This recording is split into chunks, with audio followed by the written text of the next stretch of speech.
کیونکہ عالم دین کو تو ہم دیکھ کے سیکھتے ہیں، ہمارا کام عالم دین کی بات کو فالو کرنا ہے، جتنے بھی علماء کرام ہیں ہمارے سروں کا تاج ہیں، لیکن یہ کیا وجہ ہے آخر ایسی کیوں جو ہے کہ ایک دوسرے کو غلط ثابت کرنے میں لگے ہوئے، اس کی وجہ کیا ہے؟ جی آپ نے بڑا اچھا کوشچن کیا ہے، بڑا یونیک کوشچن کیا ہے. اور آج کل اگر ہم دیکھیں عوام میں دیکھیں تو وہ میڈیا پر بیٹھے بیٹھے ایک دوسرے کو دیکھ رہے ہیں. اچھا پہلے تو میں آپ کو ایک بیان کرنا چاہوں گا، ناظرین آپ اس بات پر غور کریں کہ حدیث شریف ہے امام الانبیاء نبی پاک صلی اللہ علیہ وسلم نے ارشاد فرمایا اختلاف امتی رحمت، میری امت میں جو اختلاف ہے وہ رحمت ہے. یہ اختلاف حافظ صاحب قبلہ صحابہ کرام علیہم رضوان میں بھی تھا، آگے تابعین میں بھی تھا، آگے محدثین محققین، یہاں تک کہ آپ کو میں عرض کرنا چاہوں گا کہ یہ اختلاف ہمارے بڑے بڑے جو ائمہ گزرے ہیں ان کے اندر بھی اختلاف موجود تھا. لیکن جہاں ٹھہر کر میں آپ کو یہ عرض کرنا چاہوں گا کہ ان کے اختلاف کا جو انداز تھا آپ غور کریں. اور میں یہ بھی گزارش کرنا چاہوں گا علماء کا اختلاف ہے، علماء میں اس جو ہے وہ رکھا جائے، نہ کہ عوام ایک دوسرے سے مطلب یعنی کہ جھگڑا کرنے لگ جائے. یہ کسی بات کا علم ہو نہ اور بس کسی کی ادھر سے سنی اور کسی کی ادھر سے سنے. ہاں جی، تو یہ عوام کا بالکل حق نہیں ہے. علماء کا کام ہے علماء پر رکھا جائے. اور میں عرض کرنا چاہوں گا آج ہمارے جتنے بھی علماء کرام ہیں، جتنے بھی ہمارے خطبہ حضرات ہیں، سب کی بارگاہ میں یہی گزارش کرنا چاہوں گا. دیکھیں میں آپ کو چند ایک مختصر مثالیں حافظ صاحب قبلہ بیان کرنا چاہوں گا، سامنے رکھنا چاہوں گا.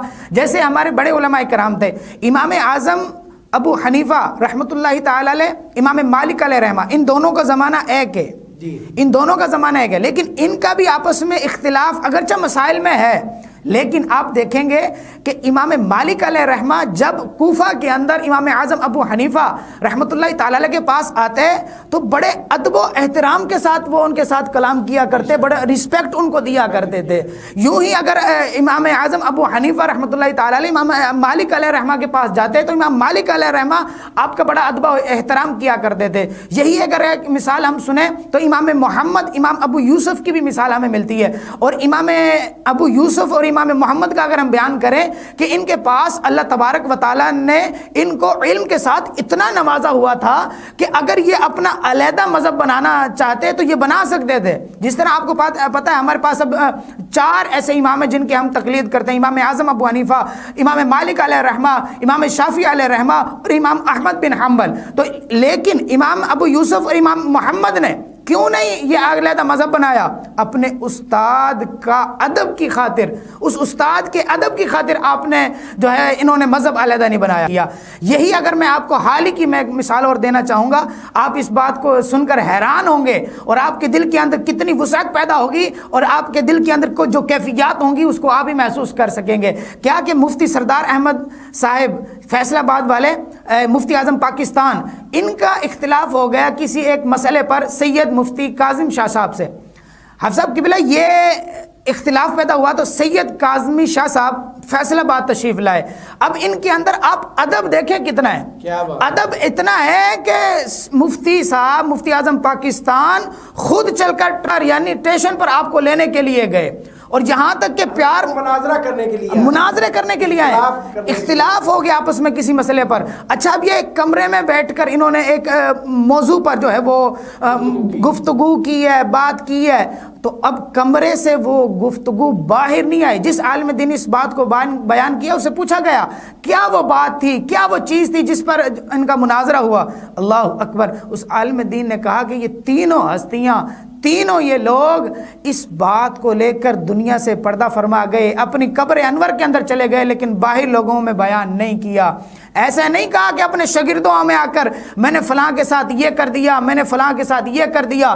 حق بات تسلیم کرنے کی باری آئے، آپ کو آپ کے گھر آ کے سمجھایا جائے، پھر بھی آپ آگے بیان کریں تو جی نہیں ہم نے تو ان کو یہ کروا دیا وہ کروا دیا. یہ بات غلط ہوتی ہے. ہمارے علماء کا جو آپس میں بڑوں کا ہم دیکھیں نا، ہم نے ان سے ہی علم سیکھا ہے نا، ان سے ہی پڑھ انہیں جو کتابیں لکھی ان سے ہمیں شعور ملا ہے، ان کے پاس جائیں. جو ہمارے بڑوں کا طریقہ ہے وہ طریقہ آپ اپنائیں. لیکن یہ کہ اس پر جو عام عوام ہے اس کو کلام کرنے کی بالکل حاجت نہیں ہے. اور یہ اختلاف میں نے آپ کو بتایا آقا کریم صلی اللہ علیہ وسلم کی حدیث سے میں نے ثابت کیا ہے کہ آقا کریم صلی اللہ علیہ وسلم فرمایا میری امت میں اختلاف رحمت ہے.